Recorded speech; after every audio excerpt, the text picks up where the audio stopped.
Vous savez, je suis d'origine ukrainienne, et je tiens à vous dire, réellement parlant, on aurait pu trouver l'arrangement déjà après le début du conflit.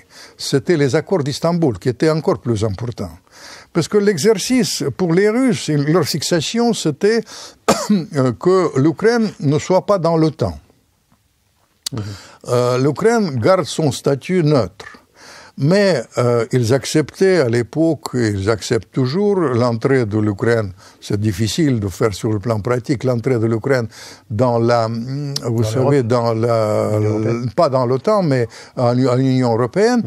Tout ça, c'était pour eux. Et moi, je suis dans la logique gaullienne et comme Ukrainien, je tiens à vous dire, ça n'a jamais, j'ai jamais compris en quoi l'Ukraine neutre dans le cadre de l'Union européenne, perspective. Mais surtout l'Ukraine, comme je suis ukrainien, qui prend l'argent chez les Occidentaux, qui prend l'argent chez les Russes, qui est en trait d'union.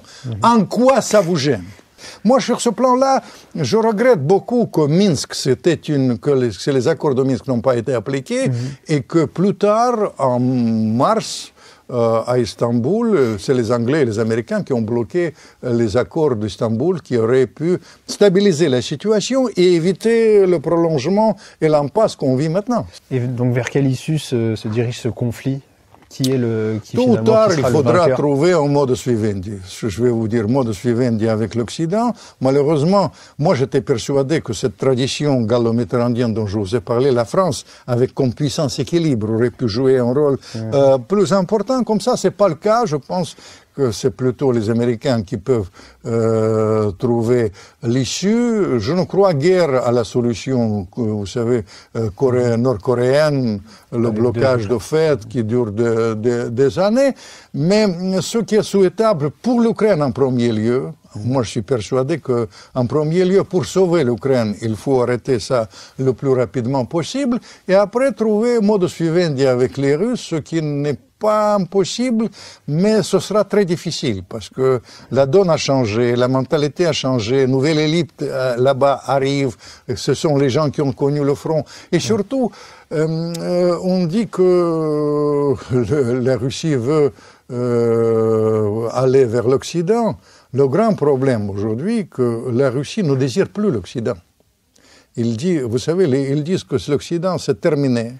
Ils ont vendu leur âme aux Américains, ils sont devenus vassaux des Américains, et par conséquent, l'avenir se passe ailleurs, avec les pays ailleurs, avec l'Asie, en premier lieu avec l'Asie, mais aussi avec l'Afrique, avec le monde arabe, et ils travaillent sérieusement.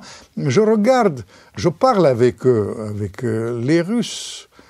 C'est presque une période dramatique pour moi. Malheureusement, je voudrais revenir à ça. C'est dramatique. Pourquoi? Parce que Pierre le Grand, il a fouetté la Russie pour qu'elle devienne européenne. Après, il y avait Catherine II, après, il y avait la guerre de Napoléon, Alexandre, etc. Toutes ces choses-là, Pouchkine, Tolstoï, etc. Et puis, c'est terminé. Une question aussi sur le regard qu'a la Russie et l'intérêt que porte la Russie et aussi la Chine, du coup, sur l'Afrique. Quelle importance revêt l'Afrique pour la Russie? Vous savez, il y a une grande tradition d'affinité.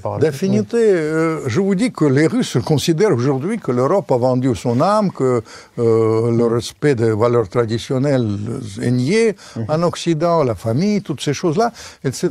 Et ils disent qu'avec l'Afrique, ils ont une très grande tradition de ça. C'est une tradition de la lutte anticoloniale.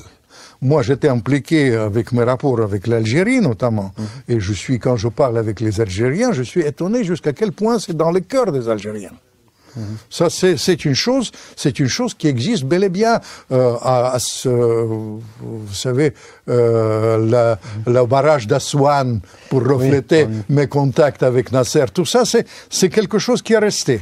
Ça, c'est le premier point. Deuxième point, il faut dire que je pense que franchement, les vraies contradictions avec la France, c'est d'ailleurs l'Afrique. Parce qu'en Afrique, il y avait les choses bizarres qui sont passées. Souvent, les thèses officielles, que c'est le complot de Poutine qui entre, etc.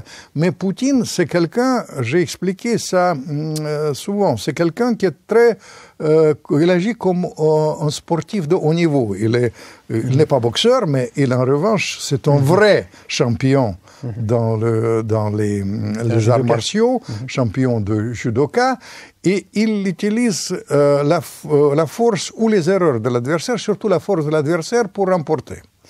Et je pense qu'il y avait un vide qui était resté en Afrique. Et il y a une nouvelle génération des dirigeants africains qui sont marqués par le passé et sont revenus. Et évidemment, Poutine il exploite les erreurs des autres, banalement, surtout au-delà des choses de la coopération dans le domaine médical, etc. Il y a une coopération dans le domaine très pointu, dans le domaine de sécurité, où les Russes sont très efficaces et ils exploitent évidemment ce facteur-là. Mais ça, c'est un truc terre à terre, je dirais, de court terme pour revenir à notre conversation, mais plus à long terme, ils sont persuadés que le monde de demain, c'est un monde multipolaire. Et dans le monde multipolaire, il faudra tenir compte de tous les énergies. Mais dans la tête de Poutine, je sais ce qu'il lit, comment il lit, etc., il n'y a pas du tout de russocentrisme. Il pense que l'Europe, la plus grande faille intellectuelle européenne, c'est nombril de l'Europe. Eurocentrisme. Il pense que toute l'Europe détient la vérité.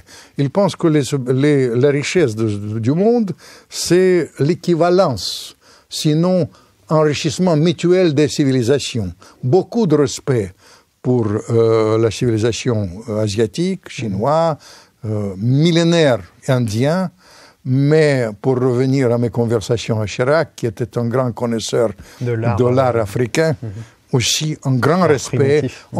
Il n'y a pas de supériorité. Nombril, l'arrogance, la faille intellectuelle de ces gens-là, de l'Occident, dans